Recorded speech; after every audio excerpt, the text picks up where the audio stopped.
दीनपुर गांव में सोहन नाम का हलवाई रहता था। वह खूब बढ़िया और स्वादिष्ट मिठाइयाँ बनाने के लिए जाना जाता था। इसी वजह से उसकी दुकान पूरे गांव में मशहूर थी। पूरा गांव उसकी दुकान से मिठाई खरीदता। वो और उसकी पत्नी मिलकर शुद्ध देसी घी में मिठाई बनाया करते थे। इससे मिठाइयाँ काफ़ी स्वादिष्ट और काफ़ी अच्छी लगते थे। इसलिए हर रोज उसके पास कोई ना कोई ग्राहक आते ही रहता था और शाम होते होते उसकी सारी मिठाइयाँ बिक जाती थी। मुनाफा काफ़ी अच्छा कमा लेता था सोहन, लेकिन उसके अंदर अब लालच आने लगी। उसे और पैसा कमाने की तरकीब सूझने लगा और यही लालच उसे एक नया तरकीब सुझाया। वो घर गया और अपनी पत्नी से इस तरकीब के बारे में बात किया कि क्यों ना मैं शहर जाके चुम्बक ले आऊं और खूब मुनाफा कमाऊं। सोहन गया चुम्बक लाने। चुम्बक लेकर वो गांव फिर वापस आया।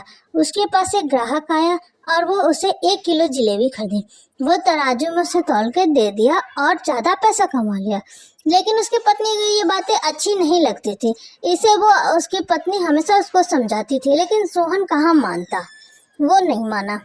एक दिन एक रवि नाम का लड़का उसके पास आया। वो भी उससे आधा किलो जलेबी खरीदा। वो फिर उसे भी चकमा देकर और पाव भरी जलेबी दे दिया। लेकिन उस राजू को उसे जलेबियां कम लगी। वो जाकर गांव में दूसरे दुकानदार से पूछा कि क्या ये आधा किलो जलेबी है। दुकानदार ने उसे देखते ही बता दिया कि नहीं बेटा, ये तो 250 ग्राम ही जलेबी है। इसे सुनकर दुकान बाकी भी गाँव के लोग आ गए और सारे गुस्सा हो गए और चले गए सोहन के पास। अब तो सोहन की खैर नहीं, सबने उसकी खूब कुटाई की।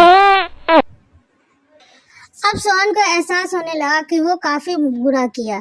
उसे ऐसे गलत काम नहीं करने चाहिए। तो दोस्तों, हमें कभी लालच नहीं करनी चाहिए। बुरे काम का बुरा नतीजा ही होता है, इसीलिए हमें लालच कभी नहीं करनी चाहिए।